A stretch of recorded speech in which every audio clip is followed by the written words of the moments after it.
Alrighty, folks.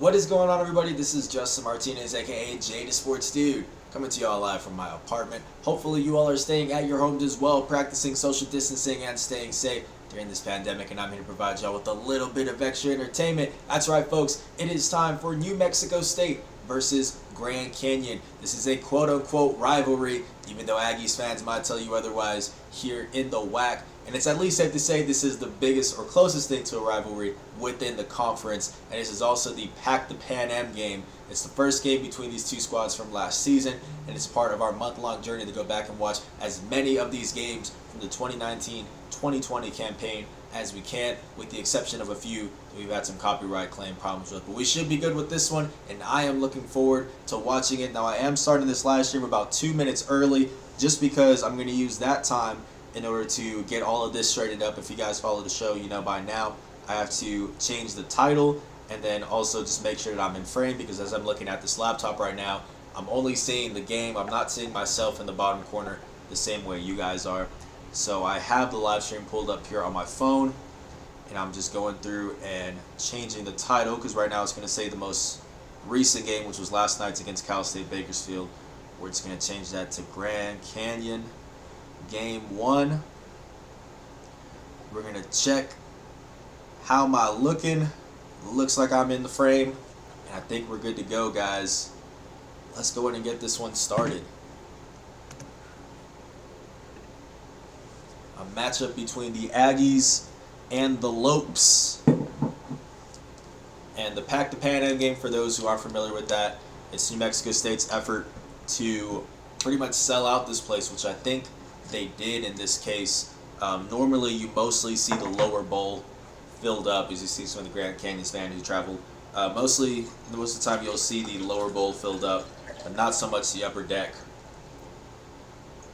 And this is an effort by Mario Mocha, the AD for New Mexico State, that they set in place once he actually came here. And ever since then, the Pack the Pan Ams have been very successful, and this one definitely was. I'll pull up the official attendance in a while here. But for right now, we got the Lopes with the ball first. Carlos Johnson, cash money on the step back. Vicious score, super aggressive. The team's leading scorer, at least up to this game. I don't remember if he ended up being the leading scorer by the end of the season, because I know Alessandro Lever was also up there, but I want to say that he was. But yeah, a guy who really burst onto the scene last season in the WAC tournament. I don't remember the exact stat for it, as you see Yvonne working down low, but he averaged something close to about 20 points a game in those 3 games in the tournament last season. A bit of an inconsistent scorer, but somebody that when he catches fire can score from all points of the court. As we see him taking it to the rack there, and he will draw the foul. Johnny didn't quite get there in time. Hopefully everybody's doing well, staying safe. Thank you for joining me. This is a good one for sure. This one's up there for my favorite games to cover, just because of the atmosphere. The Pan Am usually, even though it's not the most full, more times than not, the crowd is still pretty loud. But this one, without a doubt, was just on a whole other level. I'd say just one notch below the Cal Baptist game to end the season. That to me is pretty much untouched at number 1. Other than that, yeah, this was a pretty electric environment. This was a fun one to cover without a doubt. First time getting to see these two teams face off. And the Lopes got a 3-2 lead as of right now. Terrell Brown with the ball, swings it around the perimeter. Aggie's still without Trevelyan Queen here for a couple more games. Jabari Rice, the pump fake, the kick out, and a 3-ball by Evan. He's been feeling it these past couple games. New Mexico State leading this all-time series 13-2 is what that little graphic just said.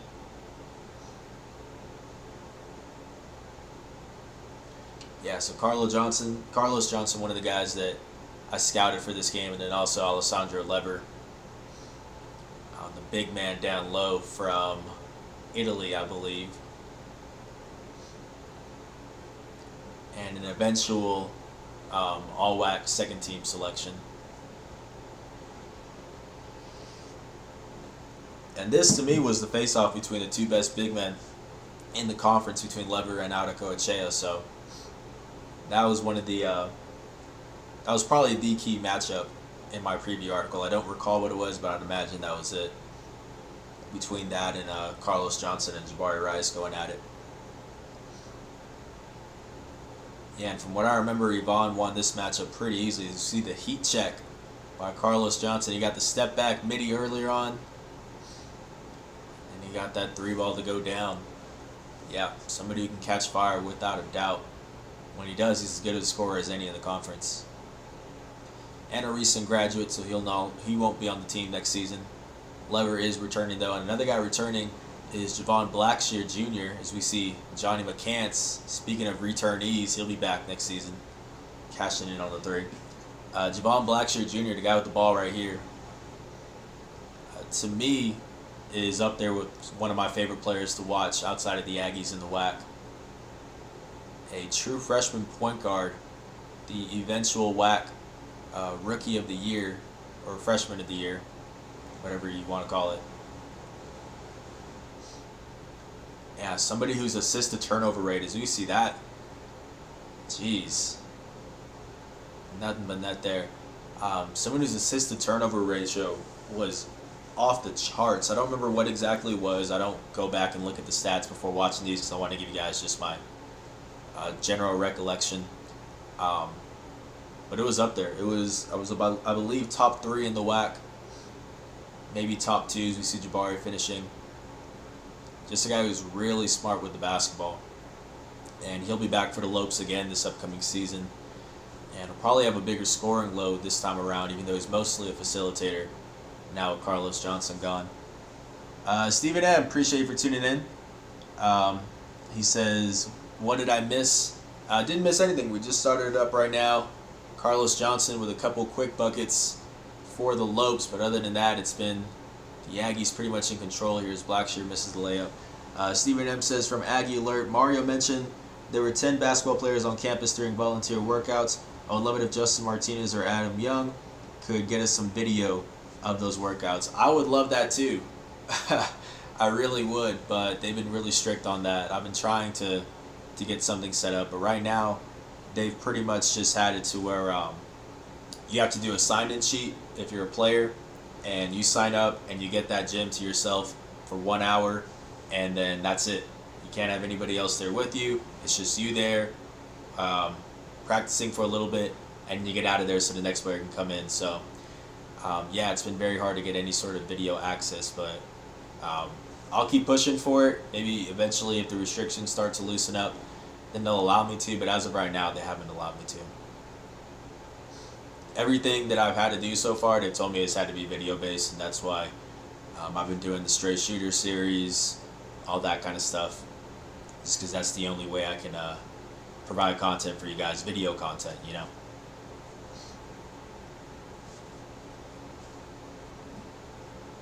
There it is, the Johnny McCants shot there at the buzzer to beat Grand Canyon last season. Cash money. We talked about a little bit. We talked about that shot a little bit during my Stray Shooter interview with them the other day, which is going to be released this upcoming Wednesday at 11 a.m. Mountain Time here on the YouTube channel. Yeah, that was one of the talking points for sure. Ridiculous shot there. Jeez. And then this past season we had the one with Jabari Rice, so I'm wondering who's going to be the next guy this upcoming season. Who's hitting the buzzer beater this upcoming season is what I want to know. I have a gut feeling. I'm going to put it out there. I think I got Evan. I'm going with Evan getting a buzzer beater at some point this season. I think that he had to put an emphasis on being a facilitator last season. But with CJ Roberts in the mix to kind of ease that load, I think he's going to get back to putting up some numbers similar to what he did at UTEP, but just a little bit less. But I could definitely see him being a double-digit scorer this upcoming season. 13-7 right now. Aggies with the lead, 15 minutes on the clock. Shout out to everybody who's watching this with me. Whether you're watching this live or on playback, I appreciate you. Yvonne going to work down low. He's saying he hooked them here. I do have this on mute for those who are new, just because I found that it's very hard for you guys to hear what I'm saying over the commentators. I've tried to find that balance, but I couldn't. So there's going to be a couple like foul plays or stoppages where I'm not too sure what's going on. So apologies in advance for that, because that happens a couple times every game. But yeah, they're saying he hooked them there.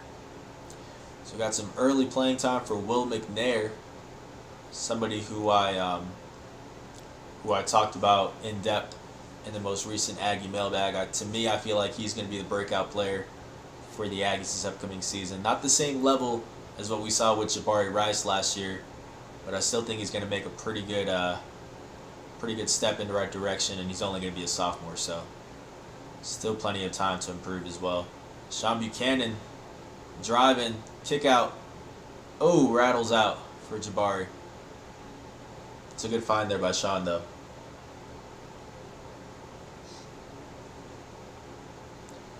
(13 to 9) right now. Aggies trying to stay undefeated in conference play.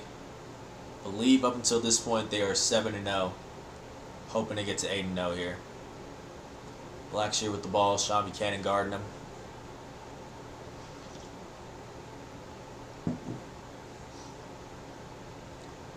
Lever going to work. He's going to kick it out. 3-ball, no good. Rice with the board. Yeah, that was pretty much McNair's role this past season, which is to be expected with freshmen. That's kind of been the trend with Coach Jans, is that you're really only coming in for situational times where you match up well with the guy, or they just need to give some rest to the starters. I think Will averaged something around 8 minutes per game, 8.2 I think, last season, but they've got a lot of question marks at that center spot this upcoming season, to where they might not have a whole lot of depth if guys like Jacob Tryon are granted immediate eligibility, if Mayan Kerr has to wait until the spring semester. So I can definitely see Will getting up in his minutes, at least early on during non-conference play, to around maybe 20 minutes a game. He'll still have Wilfred Lakai to compete with for the starting spot, who's another underrated player of mine.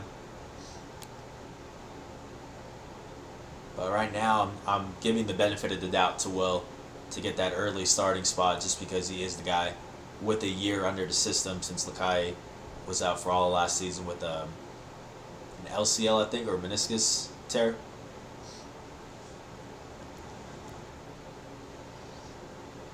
(13 to 9). Aggies with the lead. Evan gets it out to CJ here. 1 second on the shot clock. That's a deep bomb, and it does not matter. Extending his range, Jabari Rice steaming from the start here. Speaking of guys who are going to get a bigger role in the team, Jabari Rice should be the top player on the squad this upcoming season, right up there with Johnny. Already was an all-WAC first-team selection last year. I'd be shocked if he didn't get that again this time around. Somebody who stayed in Cruces last summer, as opposed to going back to Houston to work on his game, get stronger. Even though I think he can still fill out a bit more. The weight that he did put on for this season, I think, made a really big difference just in terms of his finishing ability down low. He became one of the team's best finishers. And he is staying in Cruces again this summer, although he's kind of been going back and forth to Houston a couple times. He was telling me. I think he's back there right now, as we see Sean Buchanan cashing in. You know the crowd loves it every time Sean cashes in there. Yeah, Jabari is back in Houston for this week. And I think he went like a month ago for a week again. But for the most part, he's staying in Cruces, working on his game again. So I'm expecting big things from him. Once we get a better sense of who's actually eligible for this upcoming season, because there are a lot of question marks, I'll actually put out an article where I do full stat predictions for every single player from like minutes per game, points per game, rebounds, assists, steals, blocks. Like I'll do everything. So I'm looking forward to doing that. But for right now, there's just too many dominoes that have to fall. We're waiting to see if AJ Harris comes back, if he's granted his medical hardship waiver, which by the way, there's no timeline for that. We're waiting to see if like Donnie Tillman, Jacob Tryon are immediately eligible or if they'll have to sit out the year. Maya Kerr and Marcus Watson are set to come back in the spring because they joined the team last season, so they'll already have their 2 semesters, but they have a waiver out right now to be immediately eligible. So just a lot of moving pieces, but once that settles down, we'll get a better sense of things and I'll actually do stat predictions. So you can see the scoring margin here. Aggies plus 10.2 points per game. That free throw percentage is a big thing that really was struggling with last season. They're at 69.4 there. That and just the turnovers, pretty inconsistent with it. I want to say they had 10 in the last game against Cal State Bakersfield. And usually if you just keep it under 10, and I consider that solid enough. Let's go ahead and take a look at the attendance for this game. Let me pull up the box score. For those who are new, because I do see we have a couple more people than normal, at halftime we'll look up the first half box score. At the end of the game we'll look up the final box score. All of that stuff. And he is feeling it. Jabari Rice with yet another triple. I believe that's his 3rd already. Came to play in this one. The whole team did, honestly. There was a quote after the, I don't know if it was after the Cal State Bakersfield game, I think it was, where Sean Buchanan said this is the team that they look forward to playing the most. He says that he likes to humble them. He said, felt that they were a little cocky or arrogant. I forget the exact word he used for him. But yeah, Aggie's always looking forward to this matchup. CJ Bobbitt can't cash in there. The attendance was listed as 13,960. Pretty crazy for this one. Normally, if you get to about 9K, it's a good outing for some of these not so good games against like Chicago State and stuff. So this place was packed to the brim. The Aggies put it on a show already, 22-9.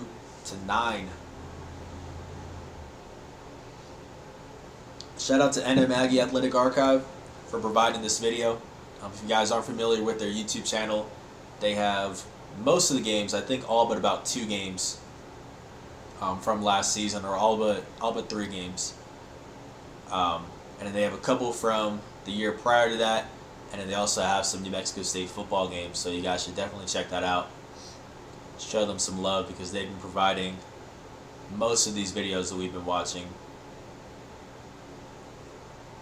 Other videos that they didn't have, we got them from 04 NM Aggie, so you guys can follow them as well. They have a lot of New Mexico State basketball games. Jabari thought about it there, but I think that's the right pass. And it does rattle home. You want to talk about unselfishness there. I mean, if you're Coach Jans, you're probably not too mad at Jabari for shooting that 3-ball because it's a heat check. You know, he has the hot hand. But he still makes that extra pass to Sean Buchanan. It's a better look. Even though Sean shoots a lower percentage, it's a better look. And it gets rewarded. I think that really speaks to just the ball movement for this team. Yeah. It's a good find there. And the home court bounce gets it to go down. Sean forcing a turnover on the other end. He's been doing everything. Hook shot by Iban, no good. Gets another chance, and this time it goes down. The Spaniard, he's been on fire. He's been on fire these past couple games. I think it was 19 points, 19 again, and then 23, something like that. But right around 20 points per game these past 3 contests, so he's been feeling it. And a big part of that, he's been hitting his free throws. That's something that he really struggled with early on in the year, and he got a better handle on it during conference play. But yeah, a lot of his points during these past couple games have come from the free throw line.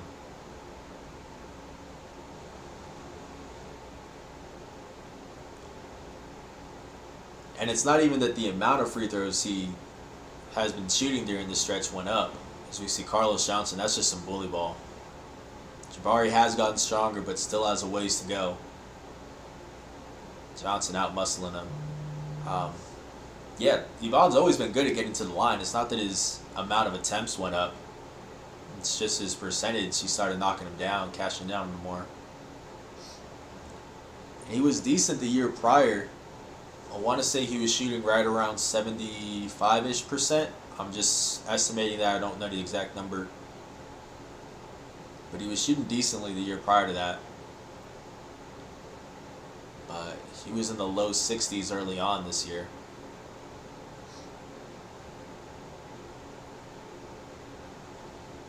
Looking for Johnson down low again. If they get that matchup, Johnson's going to take it every time. Definitely has the advantage down low on Jabari.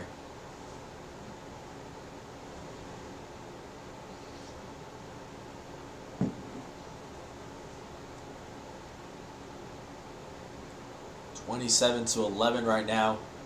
Aggie's in full control.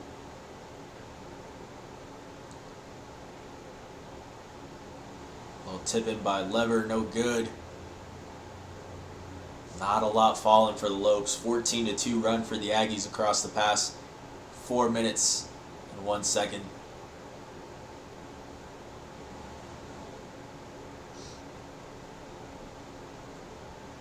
It's a 16-point lead. You see Jabari Rice getting a breather there. No turnovers for the Aggies so far. Really good stuff there, because that is something they had struggled with. Yeah, this is one of their better performances of the year, without a doubt. As we see Evan, the shiftiness. Who almost got it there to Johnny. There we go, Yvonne with the reverse. That's what I like a lot about Evan, though. Even though he has the speed, it's not just a matter of blowing past guys. He's got a little bit of craftiness to him, a little shiftiness. It's not one straight direction. He's going to do some stutter steps, stuff like that. Keep you off your balance on your heels. Definitely somebody I expect to play a big role this upcoming season, even with guys like C.J. Roberts and Kalen Williams now eligible. That starting spot, without a doubt, still going to Evan. And who do we have trying to draw the charge there? It looked like Evan was trying to get it, but he did not get there in time. Johnson a little shaken up.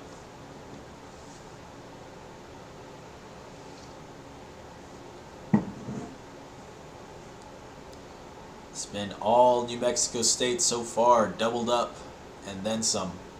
7:31. Hope everybody's doing well. Having a great day so far. Hope y'all had a good weekend. Mine's been pretty good. No complaints. Can't complain. Marvin Menzies, familiar face for the Aggies.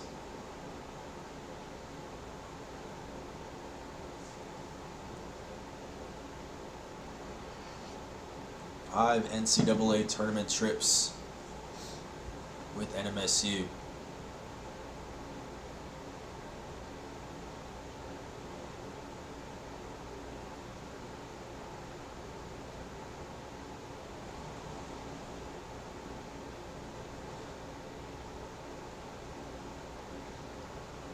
Normally these stoppages get edited out, but it looks like we don't have that this time around. Let's see how long this video is. Not really in much of a rush tonight. I don't have anything else going on after this. We got like an hour left after this. Not too bad. Not too bad. I'm sure they're saying something about Menzies right now. Johnson with the ball here, swinging it around. It's a Lever down low. Yeah, I think the guards did a really good job. If you can see right here, this is pretty much you're gonna notice this is every single time that that Lever gets the ball down low here. Let's see if they have here. As soon as that happens, you're seeing Sean already coming in, applying pressure. Lever's just a really good scorer down low. And Aggies are willing to play the percentages here and let them shoot the three-point shot as opposed to getting it low down to him.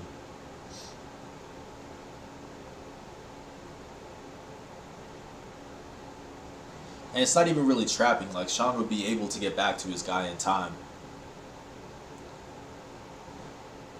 But he's still just giving a little bit of pressure to where it's not strictly a 1v1 down low. Grand Canyon's doing the same thing with Yvonne. So like I said, these are the two best big men in the WAC. Without a doubt. Kick out there to Sean Williams. No good. Stephen M says moving a friend. Now that was the other day. Yeah, so we were doing that, but today I don't have anything else going on. Not too much. I've already edited the stray shooter interview, so normally that's something I do on like Sunday or Monday. So I'm pretty much ahead of schedule in terms of stuff for this week. Although my sports editor, Jason Groves, is off until the 5th. So I'm kind of on my own right now for the sports section. So I'm just kind of trying to stockpile a couple articles. We got some stuff coming out. As we see Sean extending his range. Jason actually, I think I was talking about in the other stream, he interviewed Nick Gonzalez's brother, who is overseas right now. Didn't get to attend the draft party, because I believe he's in Japan. He's based in Japan. So yeah, Jason wrote a really great article on him. That's going to come up this upcoming week. I'll go ahead and publish it. And then just the actual Zoom interview that he conducted with him, the full unedited thing, is going to be published here on our YouTube channel as well, so you guys can check that out. So we're not just doing basketball coverage here. We do have a little bit of baseball right now. And then Jason's going to start to do a little bit more college football with New Mexico State, and I'll do a little bit more high school football as well. So this channel is just going to be kind of you guys' go-to for pretty much all Las Cruces-based sports, you know. It's taking a little while to get us off our feet. We're about a month and a half into starting this channel. But, you know, numbers have been good so far, and I'm sure it'll get even better once we actually have sports going on, you know. Because right now we're kind of just rewatching old games, stuff like that. And even then, like the straight shooter stuff, the numbers have been crazy good, like twice than what I expected. The Aggie mailbag thing did well, so just shout out to everybody for sure for all the support. Stephen M, go-to place for Cruces Sports, you know it. Appreciate it. Lever missing down low. This is a really rough game for him. We'll look at the stats at halftime and at the end of the game, and that'll really show it, but yeah, definitely round one went to Yvonne between these two powerhouse big men. Speaking of big men, Will McNair checking into the game, the 6'10" center. Will McNair, the Philly native.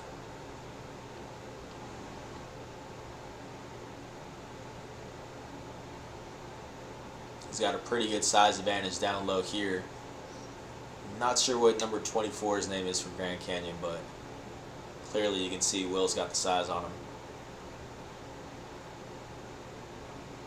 Good box out there. Top of the arc. Can't knock it down, but we'll get one more opportunity here. Johnny tipping it out. A lot of offensive rebounds for the Aggies as well. Another thing that they were pretty inconsistent with during non-conference play, they were averaging double digits. And then during WAC play, not so much. They had a couple, or a good amount of single-digit outings. 2 for 10 for the Lopes from behind the arc. 17 for 16 for the Aggies. About as good of a first half as you can play for New Mexico State. Not too many complaints here. 3 turnovers, they'll take that as well.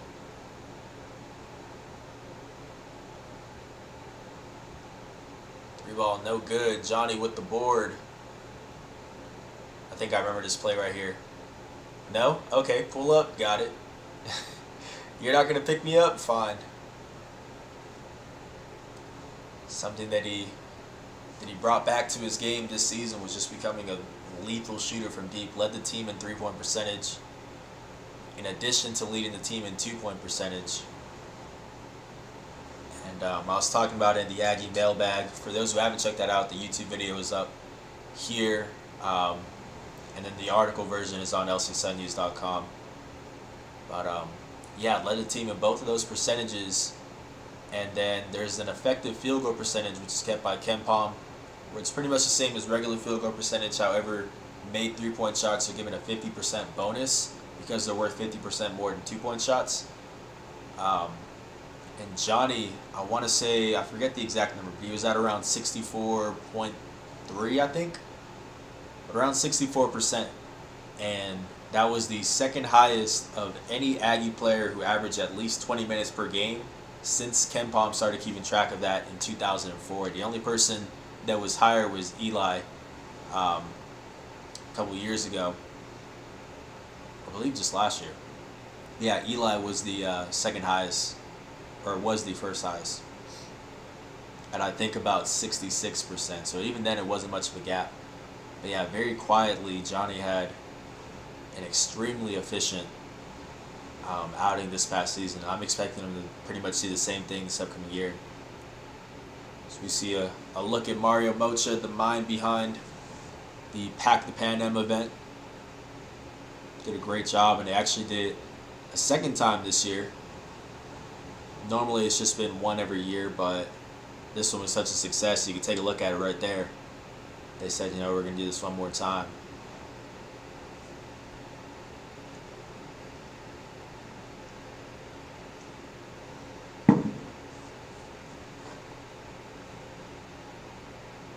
I am texting my editor right now, just making sure everything's set up for this upcoming week. So that's, you see me looking down at my phone. That's what I just got to do real quick.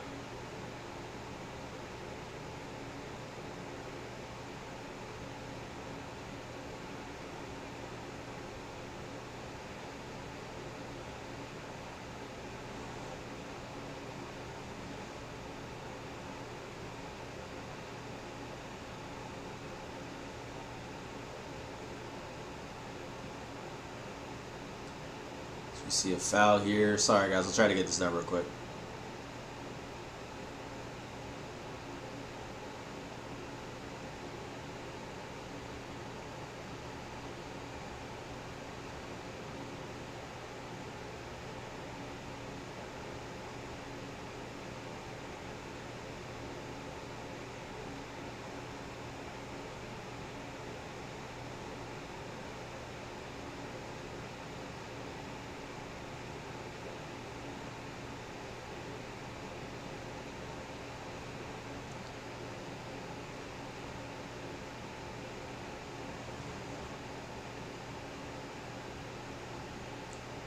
Go.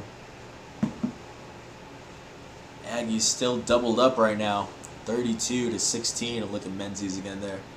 2:50 left in this first half. So once we do reach halftime, we will take a look at the first half box score. No free throws for the Aggies so far. Pretty surprising stuff there. Although the percentage isn't one of their strengths anyways, so there's that. But Jabari Rice on the wing here gets it to Yvonne down low. Good extra pass. I've been saying it, a really underrated part of Yvonne's game is his passing as a big man. That's why it's so dangerous to bring extra coverage on him. If you're going to bring in a second guy, you got to time it perfectly, or when he makes that spin move and starts to go on the attack. 'Cause if it's before that, he's finding that open man pretty much every time. Three ball there. I believe this is Blackshear. And the extra pass. Yeah. Vaughn Blackshear Jr. I really should put together like a starting five of my favorite players outside of New Mexico State in the WAC. Just in terms of guys' games who I enjoy watching. I'll probably say at the point guard spot is Blackshear. Shooting guard. It's cheating a little bit because he plays point guard, but sometimes shooting guard. I'll probably give it to Milan Aqua. Just because he's a pure bucket, you know. Small forward, I'll give it to Leslie Varner out of UTRGV. To me, outside of Trev, I think he's the best two-way player in the WAC. I'd put it at Trev and then Leslie right behind him. Can score on all parts of the court. 6'7", field guard positions 1 through 4. You know, he was guarding a little bit of Evan when they last played a couple games ago.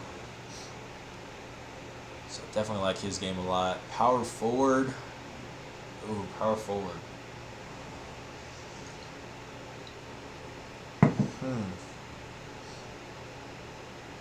I might go Justin Edler Davis out of Cal State Bakersfield, because it's a team that doesn't shoot the three ball a lot.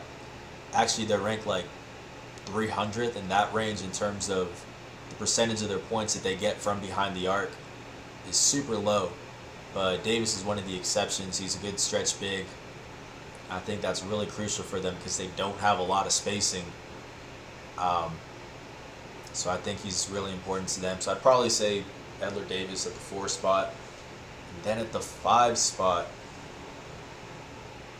ooh, this is hard.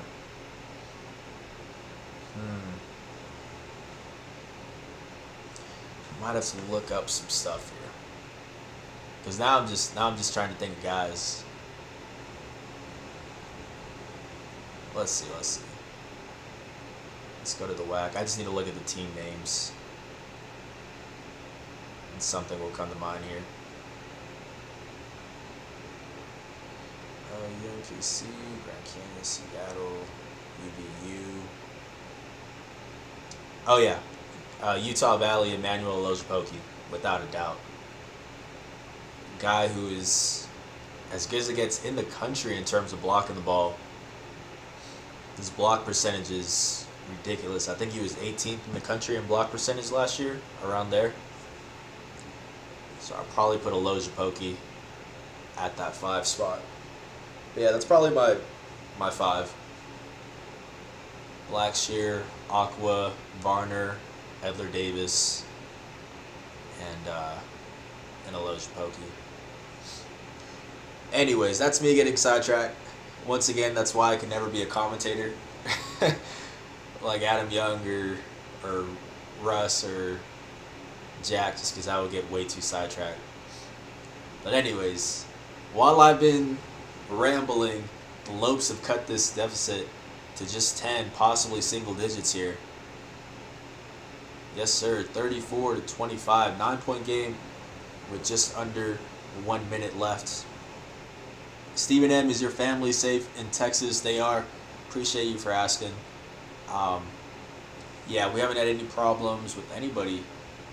Extended family, all that kind of stuff. My whole family's in Texas. I'm the only one in my family. Both sides, mom and dad, extended, it doesn't live in Texas. I'm the first one to ever actually move out of the state. So everyone's there, and everyone's been doing great so far. Hopefully your family's doing well as well. 34-25 game. Shot clock not quite off. And there's about a 6-second difference here, but the Aggies are going to drain some of this out.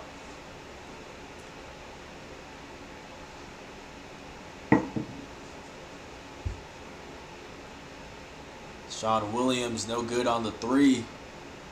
One last chance here for the Lopes. Blackshear pulling up, no good. Johnny with the one-handed board. All right, folks, let's take a quick look at the first half box score before we get into the second half. just so you can see how things have been playing out so far. For the Lopes, it is Carlos Johnson with 10 points, the only double-digit scorer for them. 4 rebounds and a steal as well on 4 for 9 shooting. 1 for 3 from behind the arc, and then 7 points for Javon Blackshear Jr. to go along with actually 0 assists, which is really surprising for him so far. 0 assists and 2 turnovers. Again, this is a guy whose assist-to-turnover ratio was at around, I think, 3 times the assists as there are turnovers. So not surprising so far for him. And then Alessandro Lever, a goose egg on points. 0 points, 4 rebounds, and 3 assists. Very surprising out of him as well. 0 for 4 shooting, and then 0 for 4 from deep. 3 turnovers for the Lopes, so that's actually pretty good. But they only shot 29.6% from the floor in that first half. 23.1% from behind the arc. That's 3 for 13. And then 75% from the free throw line. 6 for 8. Look at New Mexico State. It is Jabari Rice. He had that hot start. He has 11 points right now to go along with 5 boards. So he's on pace for a double-double, I believe. Maybe not back-to-back, but if not, 2 in the last 3 games. And he also has 2 dimes to go along with that. That's 4 for 10 shooting. Johnny McCants, 8 points, 7 rebounds, 3 assists, filling up the stat sheet. 3 for 3 shooting. Perfect 2 for 2 from deep. And then Ivan Audacoechea winning that battle down low so far. 6 points, 2 rebounds, 1 dime on 3 for 4 shooting. 6 turnovers for the Aggies, so a little bit high. Like I said, you usually want to keep that below 10 for the game. They did start off pretty well in that department. 48.1% from the floor. That's 13 for 27. 40% shooting from deep. 8 for 20, so they are letting it fly. And then no free throw attempts in the first half. Pretty surprising stuff there. That is a look at the first half box score. Let's get into this second half, folks. Stephen M. asked, did AJ ever contact you back to apologize for flaking on you? He did not. He did not. Yeah. Yeah, I mean, I've said it before, but he's with family right now. I'm the same way, where I'm not very productive or available when I've got family or when I'm around family. So, you know, no hard feelings. Definitely every time I do talk to him, it's all good spirits. So I'm sure it's nothing personal. Just, you know, talking to the media isn't his main priority right now, and it is the summer where he's not required to either. So it is what it is. There's a look at some of those stats that we were just going off of. I didn't know that was going to come up there. I could have just let that play. But yeah, 34 to 25. Let's skip past this little part right here, since we did just read all of that, and check out those stats. There's a look at Lever, somebody who definitely has to step it up in this second half to get the Lopes out in front.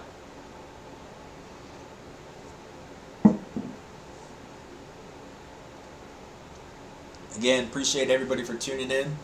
Hopefully y'all are doing well. You've had a great weekend. Staying safe. All of that stuff. Yvonne with the spin. He'll kick it out. Nice patience there by Jabari. That's a better look, but it doesn't fall. Don't blame Carlos Johnson for shooting or for jumping on that 3-point shot, because Jabari's been stroking it from deep so far. Got to get out there and respect it.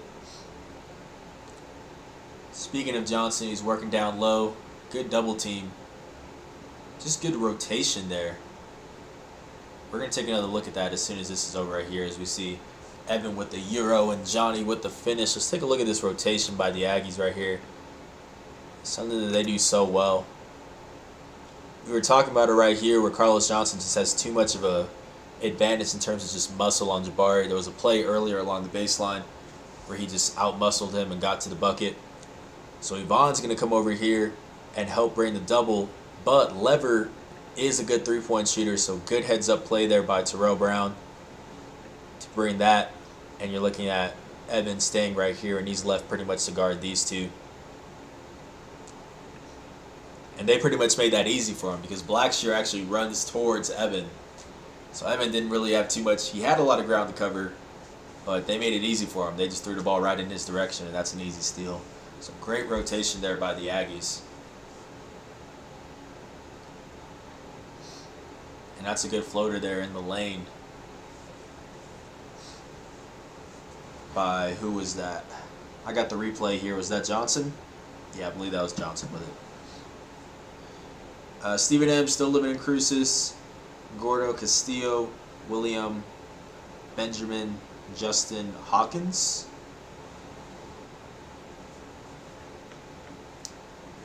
Still living in Cruces. Gordo, Castillo, William, Benjamin, Justin, Hawkins. Don't know. Are you saying like family members or something? You're saying of yours? A little confused there.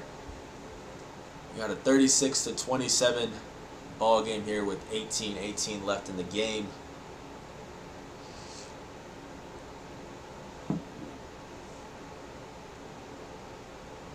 Yeah, I'm gonna read the above message. Did you ever contact?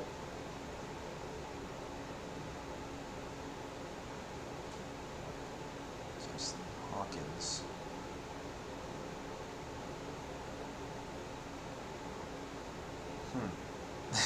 Yeah, sorry, I'm a little bit confused on that. Are you saying those are...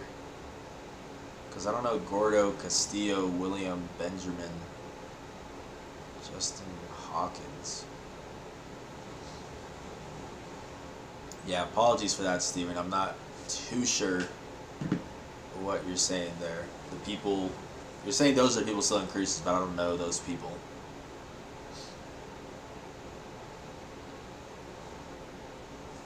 $38-27 right now. Evan gets that free throw to go. 12-point ball game. The Lopes cut it down to single digits for a little bit here. Only down 9 at halftime, but for the most part, this has been a double-digit deficit. Aggies have been in control. Carlos Johnson, one of the guys keeping Grand Canyon in it. Well, that one's going to rim out. Oh, those are former Aggie greats. Okay, gotcha. My bad. Oh, because you're saying, like, other guys that I could talk to. Got you. I thought we were still talking about, like, the family thing.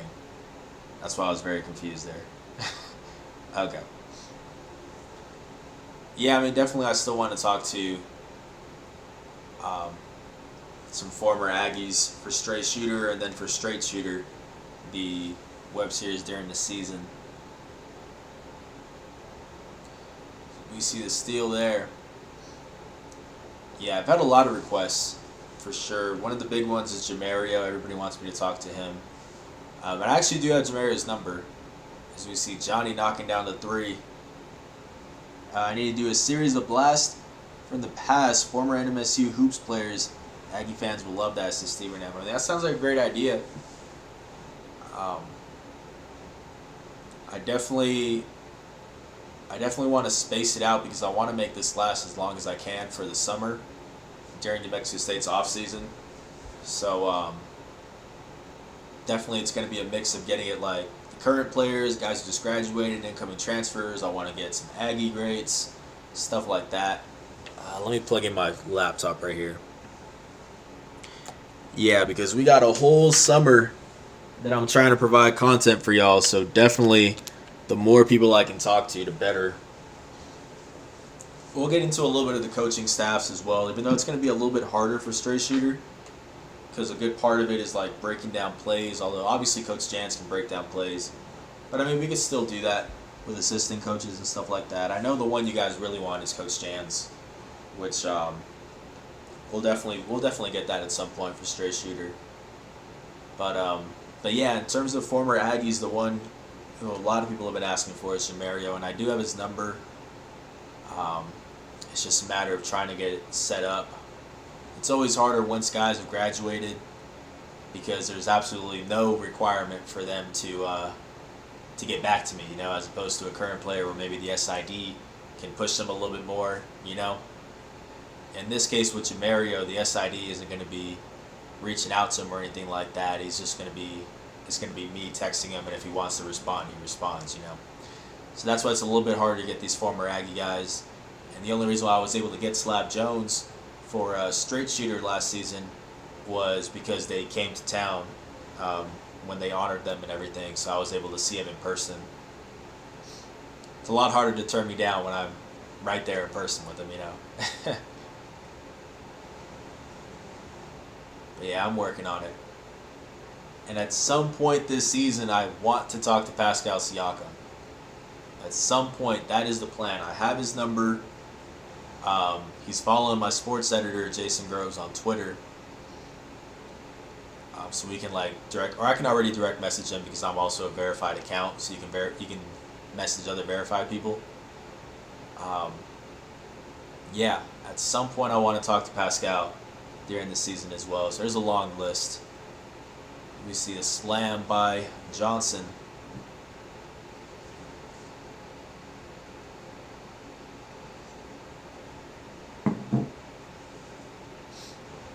(46-30) with 15:45 left to go. The Aggies have opened this one back up again after Grand Canyon narrowed it down to single digits for a brief moment.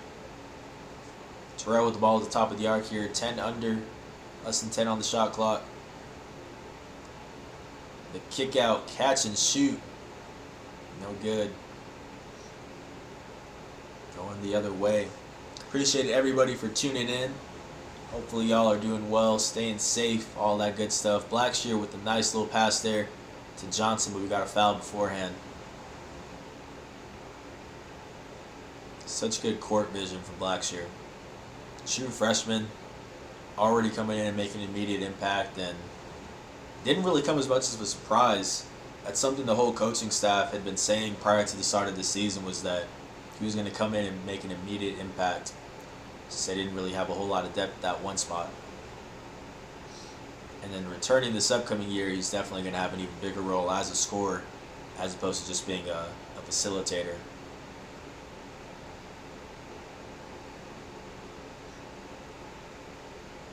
See Adam Young and Russ Bradford. Trying to do my best impression of them to commentate these, since it's very hard for you guys to hear both the commentators and me, so I just muted it. Stephen M. says, Rashawn Agee is the one I want to hear from. He garnered the Chicago Sun-Times All-City First Team honors as well. Also selected as the NBC Sports Chicago Preps Player of the Year. First team accolade in his final season. Yeah, Rashawn is definitely one of the interesting young prospects that the Aggies have. He had to redshirt this year. And I'm not expecting big things from him this incoming year. I'm expecting a pretty similar role to what he had with Will McNair, where it's about maybe 8 minutes a game. Although it could be a little bit more, just because they might not have a whole lot of depth down low with some of these incoming freshmen or transfers, waiting to see if they'll be granted immediate eligibility.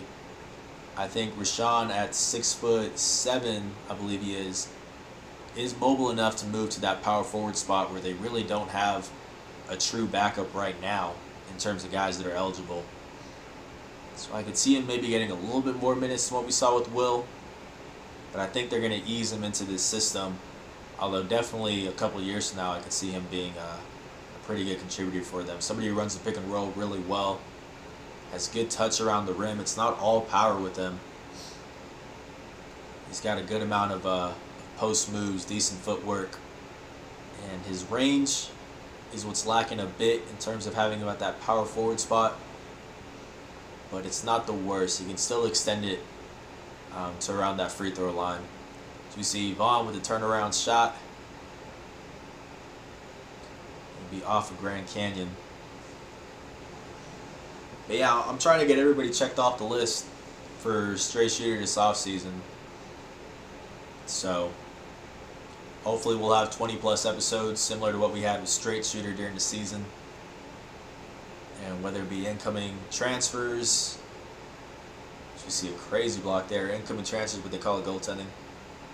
Incoming transfers, guys who just graduated, you know, all that kind of stuff, returnees, we're talking to everybody this offseason.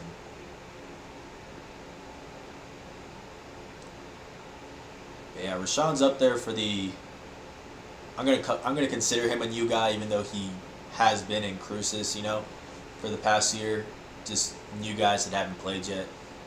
He's definitely one of the guys I'm interested in talking to. The one that I want to talk to the most is Donnie Tillman, though, just because I feel like he's a real X factor for the Aggies. Just because you don't know where you're going to get from him. I talked about it in the mailbag. He's a guy who's had his problems just in terms of motivation and drive, discipline. He was tardy to over 10 practices at UNLV. Pretty stagnant a lot of times on the defensive side of the ball. But at the end of the day, he's a really good scorer. He's somebody who can play that 4 spot and handles the ball like a guard. Somebody who had NBA aspirations heading into that year at UNLV. His stock was that high. Took a little bit of a hit during his time with the Rebels, but the potential is there without a doubt. 6'7", he's got NBA ready size. So I really want to talk to him and just get a sense of where he is in terms of his priorities right now, how serious he is right now about things. Because it could be the system, like maybe you just need a change in location. You know, he was really good the year before that at Utah. He was the Pac-12 Conference's 6th man of the year. So I want to talk to him and just get a sense for that, just where he's at with things mentally right now. Because just depending on which version of him that the Aggies get in his last year of eligibility, I think he can be somebody who really pushes the needle for them. Stephen M. Jaquan Scott, as in somebody that I want to talk to. I mean, I'm not going to talk to him until, or if he commits. But, yeah, I mean, he'd be somebody also, if he did commit. He's still deciding between New Mexico State and Kansas. There still hasn't been any timeline on that. At first it was going to be, we'll hear at some point in May. Then it was the following month. You know, we're pretty much past June at this point, so still waiting to hear on that. But, yeah, there's a lot of interesting incoming transfers. Even if Jaquan doesn't join, I think they did really well with this transfer class. CJ Roberts is a guy who I think is going to make a pretty immediate impact since they don't have a whole lot of depth at that one spot. Kalen Williams, I think, is going to take a little bit longer to develop just because he has to work on that release, man. It's way too slow as a guard. I think he's really going to struggle to get shots off, especially from the perimeter against Division I talent after being in JUCO. But at the end of the day, he's got really good bounce. He can still facilitate. And if he just gets a quicker release, I think he can be really good for them. And he's only entering his sophomore year, so he's got plenty of time to do that. Marcus Watson, you want to talk about just freak athleticism from Oklahoma State. A bruiser down low, super strong as a guard / small forward.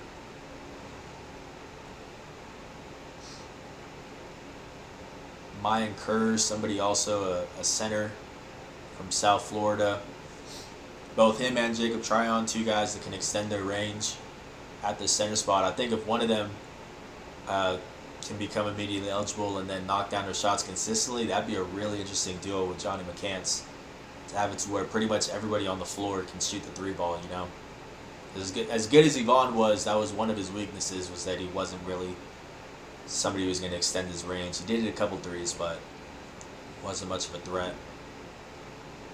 Yeah, a lot of reasons to be excited for this incoming transfer class. DP says, I'm really excited about Marcus Watson. He looks crazy athletic. Yeah, without a doubt. Without a doubt. Just super strong, too, man. Honestly. I mean, it's going to be very difficult to stop this guy once he gets a full head of steam heading to the rim. I think maybe just working on adding a little bit of a pull-up game, a little more shiftiness to him, just something to where it's a little less predictable once he starts to drive. I think that's going to be big for him, but definitely the athleticism is there. And that's something that every player I've talked to for New Mexico State, whenever I ask them, like, what do you like about these incoming transfers, athleticism is the thing that they always bring up. The whole transfer class can get up there. CJ Roberts can get up there as a point guard. Kalen Williams, I think he has even more bounce than CJ. You see Johnny with the putback. Speaking of bounce, but yeah, Marcus Watson, definitely a lot. Stephen M. Jaquan Scott is totally off the radar. Must be a grades issue. Maybe. Maybe, to be honest, I don't know. I don't know what's been holding him up on it, on the decision.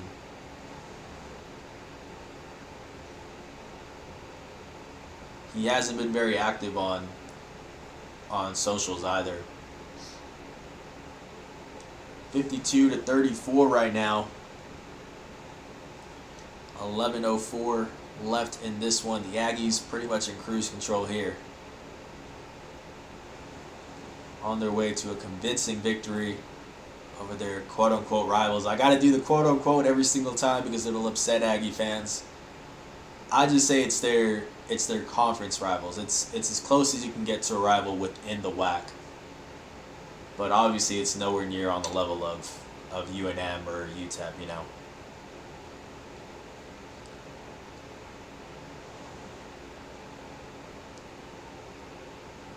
But definitely there is something a little extra with this matchup, and that's why I kind of lean towards at least calling it in-conference rival. Because whenever I talk to players from the team, which team do you want to play the most? Whenever I ask them that heading into the season, and which win were you most excited about when I asked them at the end of the season, it's always Grand Canyon, without a doubt. So in that sense, you gotta admit that there's a little something extra. It's not just any random whack game, you know. Although obviously the fact that it's so lopsided, with I believe the series is now 15-2 after these pair of wins from last season. That's what's really holding it back from being an official rivalry. DP, any chance Kalen Williams redshirts if AJ gets his waiver? I don't expect him to redshirt just because, so as of right now, the team has 13 players that are expected to play at some point this season. I have the exact list somewhere here, so it's just a little bit easier for me to read it off. Let me see it. So right now they got Evan Gilliard, CJ Roberts, Kalen Williams, Sabari Rice, Jason King, Clayton Henry, Marcus Watson, Johnny McCants, Rashawn Agee, Will McNair, Mayan Kerr, and Wilfred Lakai. I'm including Wilfred and Marcus. Even though they'll begin in the spring, they will still play this year. So right now they have 13, and my expectation is that the guys required the red shirt and not even get a scholarship will be these incoming transfers from Division I schools like Donnie Tillman or Jacob Tryon. Whichever one of those are not granted immediate eligibility will probably be the ones redshirting or sitting out with no scholarship. So I think in that sense, Kalen should still be good. And then if AJ comes in, I don't know. I don't know if it's going to be Kalen. Yeah, it's just a lot of moving around. It might be, the more that I look at it. He could move to that shooting guard spot to where they actually need him. It might be, yeah. There's just a lot of moving pieces right now, but yeah, I will say that's a possibility. Unless both Donnie and Jacob are forced to sit out, then they'll be able to actually have Kalen in and AJ, you know, and they can both be on scholarship.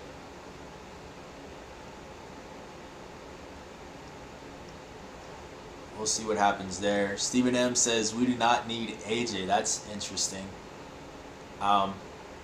I mean, I don't think they're screwed if AJ doesn't come back. I agree with you in that sense.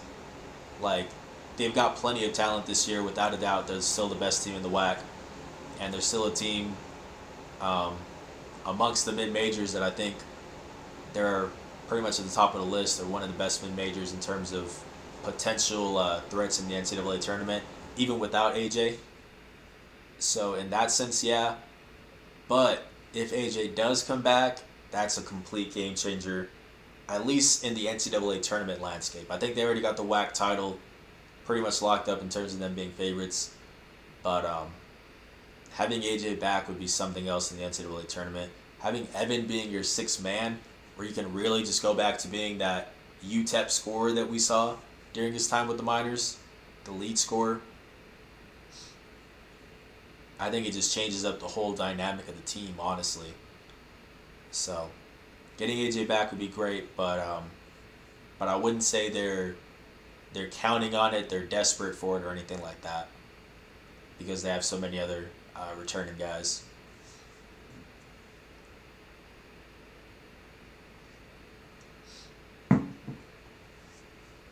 Good find there by Johnny to Jabari.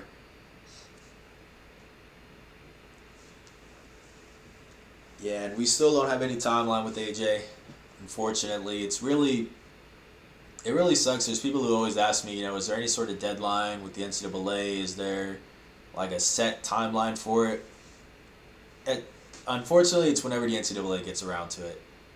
As lame of an answer as that sounds, the NCAA is extremely disorganized in terms of determining suspensions, in terms of determining who's coming back. There's not really, they say they have a set requirement to get a medical hardship waiver, but sometimes they'll make exceptions, sometimes they won't.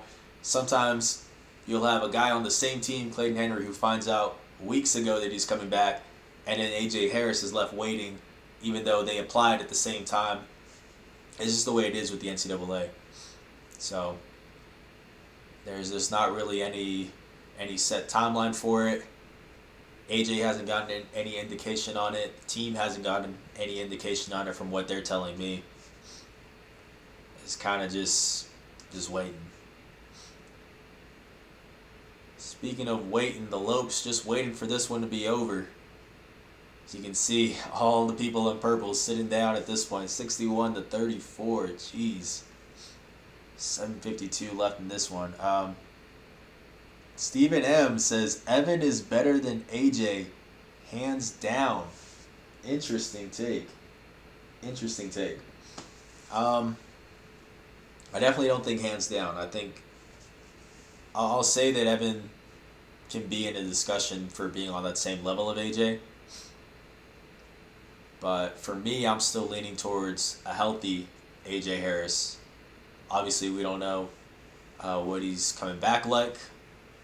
But to me, I think as much as Evan did a good job of becoming a passer with the Aggies this past season, AJ, I think, is just a more natural one. Somebody who can penetrate and kick it out to the three-point line, to their shooters, a lot better, a lot more within the flow of the game. It's not as forced as it is with Evan. Now, don't get me wrong, Evan is still great, and it's just I'm trying to pick one over the other. But I'm still leaning towards a healthy AJ Harris. Although Evan, I still think can have plenty of potential to make like maybe an all-WAC second team this year.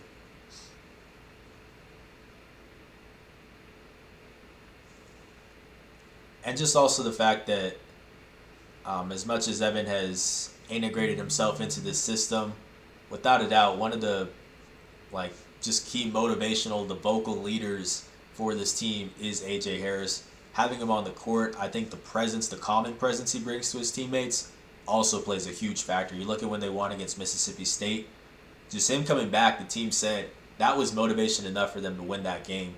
And maybe they don't win that if AJ doesn't come back. And not just because of his stats, because he didn't have the best stats in that one, but just because of how much he amps up the team, having their leader back out there. I think that's something you also have to factor in when you compare the two players. DP says, I like both of them, but I would take AJ any day.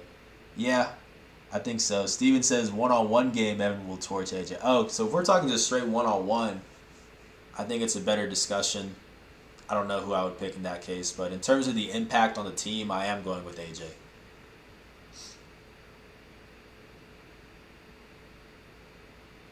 So we see a little step back three there, but it's a little too late. Too little too late right now. 7 minutes left and change. 20-point ball game. Sean Williams finding Will McNair. Calling a foul on the floor here.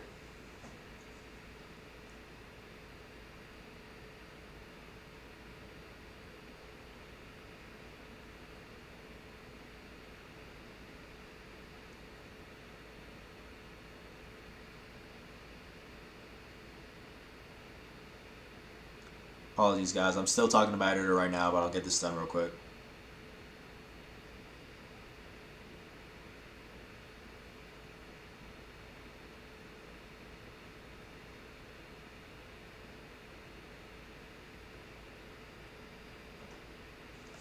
Let's see. Let's see.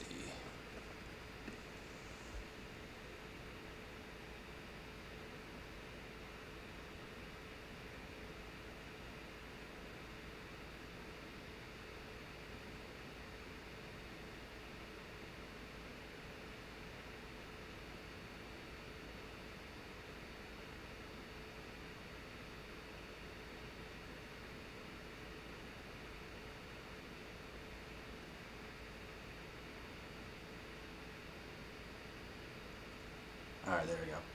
Sorry about that, guys. Always got something that I got to talk to somebody about. As you see, Jabari with the 3. If you guys follow these live streams, you know by now. I'm always talking to the SID, to my editor, to our design team, to a player, someone on the staff. It's always something. As we see, Lever finally gets a shot from behind the arc to go down. It's been a quiet game for him. Aggies did a really good job of just keeping him uncomfortable on the offensive side of the ball. Anytime you got the ball down low, you see the guards caving in just a little bit, applying some pressure. It's really one of the few instances that he got left open from behind the arc too, because he is a threat. A good game plan that Jans and the rest of the staff set against him for this game.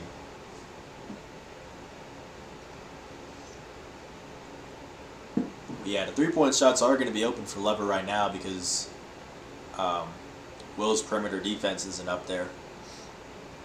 When Yvonne was out there, he did a good job. Will right now is really out there to prevent Lever from scoring down low. That's where he can throw some weight around.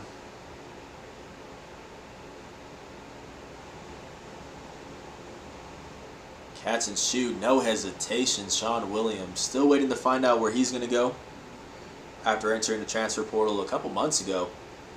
Still no word from him, and then still no word from DeJour Joseph either. I believe DeJour actually deleted his Twitter. So there's that. DP, do you think it helps Mayan or Marcus with their waiver that they sat out last year? Yeah, it does. It does help for sure. The good thing is that they'll at least play in the spring, but definitely that does help. Stephen M says NAIA. Not sure what that's for. Yeah, no, it does help them. Although Mayan wasn't for injury. Mine was personal reasons that were never disclosed. And normally if it's an injury that's causing you to sit out, then that'll help you automatically get that immediate eligibility. So that would help a lot more, but the fact that they did sit out, I think will play a factor. And again, that's my assumption. But the NCAA, it's not just by the book, it's just however they perceive it. I would imagine it will help though. So that way they don't have a guy sitting out a year and a half, you know. Oh, Stephen M says Sean Williams and DeJour Joseph equal NAIA. I don't agree with that. I think Sean Williams, to his defense, was kind of thrusted into a much bigger role than players are used to or traditionally used to when they come into New Mexico State system. Usually it takes them a year to get acclimated, but because of all the injuries, he was really required to play positions 1 through 3 due to all of these guys being out. And I think that just took a while for him to really get adjusted to. And also he went from being the leading scorer at Eastern Carolina to having to really, really sacrifice those numbers, because now on this team he's not even a top 5 scoring option, you know? So I just think it wasn't the best system for him. And it was also just, there was a lot more pressure put on him than there normally is for incoming transfers their first year. So I could see Sean going somewhere else and picking up his 3-point percentage and being a good spot-up shooter for somebody. I don't think NAIA. I still think he's a D1 player. DeJour Joseph, it's hard to say. He did come over for, South Plains College, I believe. So de jure, maybe I didn't get to see enough of him this year to see how he handled Division I basketball. Because he only played, I think, like 5 or 6 total minutes, something like that. So it's harder to say for him. Definitely, if he's just about his stats, then yeah, NAIA would be the better route. But I didn't see enough to say whether he's good enough to actually have a role on D1 basketball.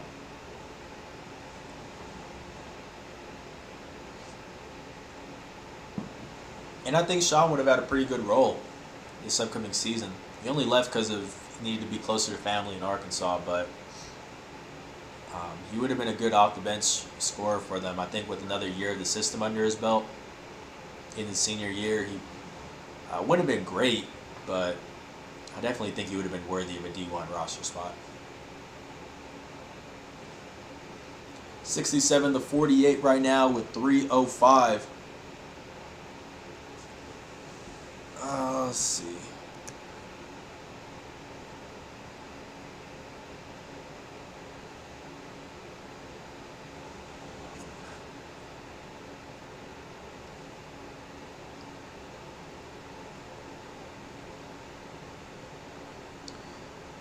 Not sure why that just blacked out. I don't know if y'all are back here. Are we good? It didn't say there was any policy violation. Did you guys see that on the screen? Because I didn't see anything.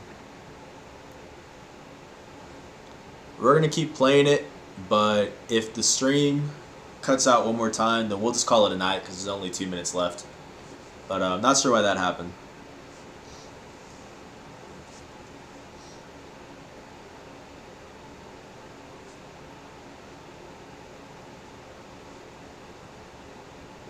Anyway, 69-48.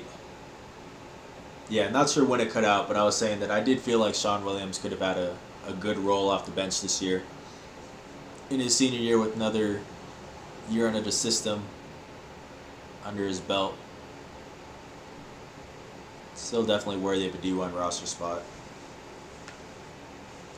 69-50, Aggies on the home stretch here of improving to, I believe, 8-0 in WAC play, if I'm correct, up until this point. Pack the Pan Am game. People slowly starting to file out here.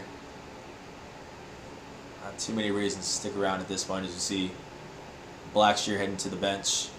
Surprised Yvonne's still out there right now. Just with New Mexico State's injury luck, I would think if it's a blowout game, just get your starters out of there just to be safe.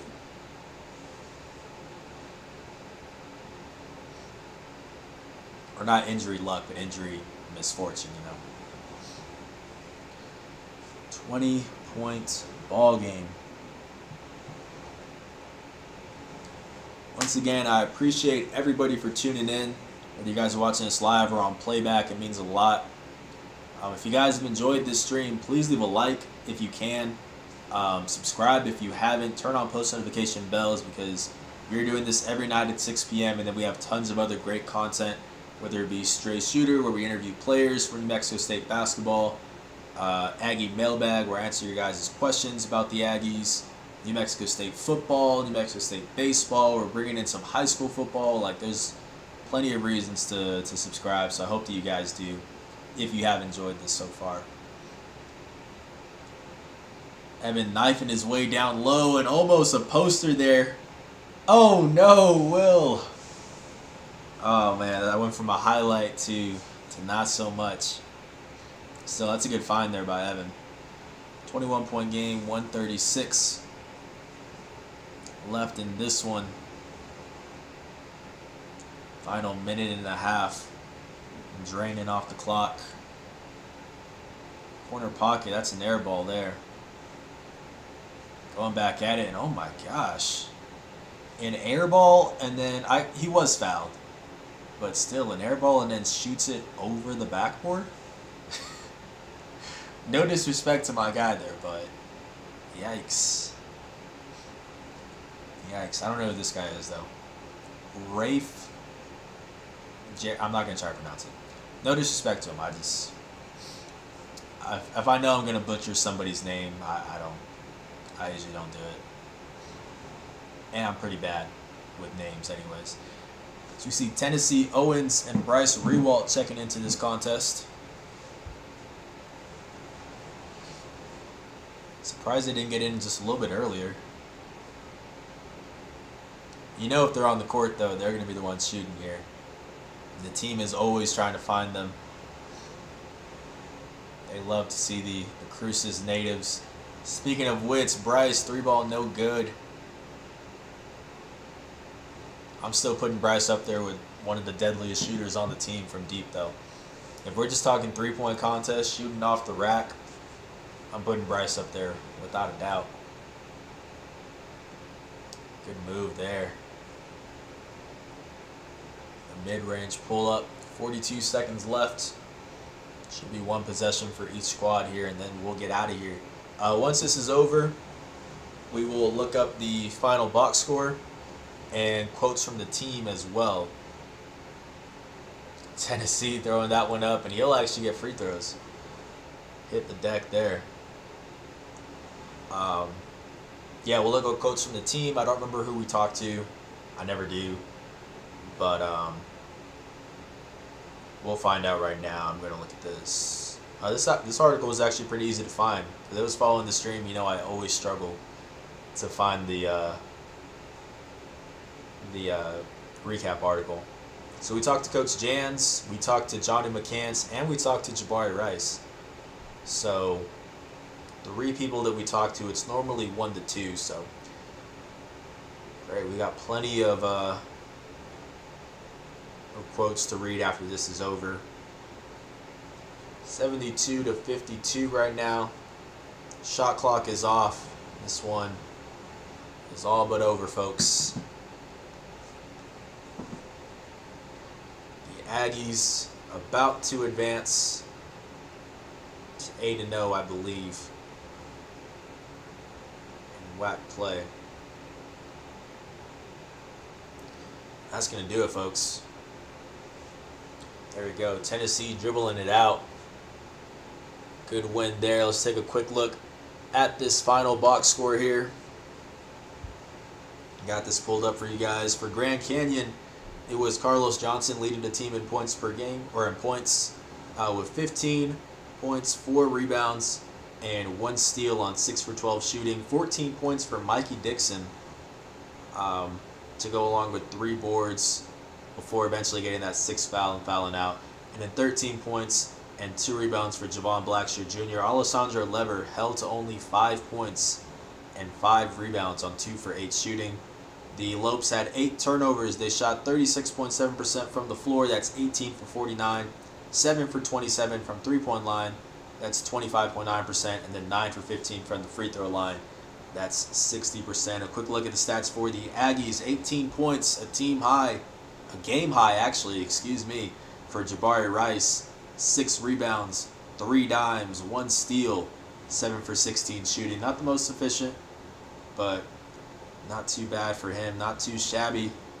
4 for 11 shooting from deep after starting off really hot there. I think he hit 3 in the first half. 17 points for Johnny McCants to go along with 12 rebounds, so a double-double for him. 5 assists as well. Stat sheet stuffer, 7 for 7. A perfect outing from the floor for him shooting-wise. 3 for 3 from deep. Great performance out of Johnny. 14 points goes to Ivan Audacoechea, the only other double-digit scorer on the team. Definitely winning that matchup against Alessandro Lever. He also had 5 rebounds and 1 assist on 6 for 10 shooting. The Aggies finished with just 8 turnovers. So only 2 turnovers in that second half. Definitely, that's a good number to have in the turnover department, so a good outing there. 46.6% shooting from the floor. That's 27 for 58. 12 for 30 from behind the arc. That's 40%. And then 6 for 8 from the free throw line. Only 8 attempts, but 75% shooting from that charity stripe. A quick look at the quotes. We got to talk to Coach Jans to start this one off, as always. And this is him talking about the win. He said, "It seemed like we made almost every shot the first 4 or 5 minutes. It felt good to have a stress-free game. It was much different than Thursday night." Thursday night, he's referring to that, I think, 4-point win over Cal State Bakersfield. Yeah, definitely coming out to that hot start really frees up the team. kind of loosens them up a bit. The crowd helped as well. This was a runaway game from the start. Johnny McCants talking about his first career double-double. Shout out to the guy. He says, I've always wanted to get my first double-double. Tonight I just felt like I needed to help the team out as much as I can, crash the glass, and try to get some more rebounds and stuff. I know the last game I didn't play so well, so I felt like I needed to help out the team a lot tonight and just fill the spot that I didn't fill. Definitely a great performance for him. And I was really surprised that was his first double-double. I knew that was his first of the season when I was sitting in the media room, but then I was like, okay, surely he had one at some point last season. I went and I looked it up and he didn't. So, yeah, when I brought that up to Coach Jans, I got a quote from him on that as well. That I was like, this is Johnny's first double-double. And he's like, wow, really? Like, he just assumed because he's somebody who's really good on the glass. But first double-double for him. Congrats to him.